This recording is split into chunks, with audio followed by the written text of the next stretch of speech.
Am I the a-hole for telling my parents to ask their foster children for help instead of me? My 34M life could have been okay growing up, except that my parents wanted to be good people, so they became foster parents. I think that was noble of them. Those kids needed help. The downside was that I got ignored. I got less attention than those kids because I was independent and didn't need the help.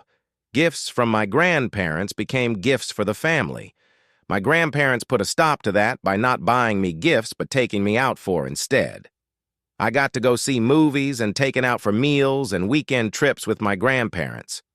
My dad's folks took me to Disneyland, and my mom's mom and dad took me to NYC. My parents tried to get the money for this stuff given to me, them instead. I begged my grandparents' bot to do that. I left the house when I was 17. I graduated early and got into a trade. My grandfather was in the union, and he got me in. I've been at it for 17 years now, and I'm doing okay. My parents are not. They ran themselves ragged taking in all those kids. Even the money they got wasn't enough to make up for their sacrifices. They asked me for help, and I said no. I know that if I give them money, they will just waste it on the kids they took in after I left. I told them that they had a plethora of foster kids that they could ask for money. My mom said she was disappointed in me and that she thought she had raised me better.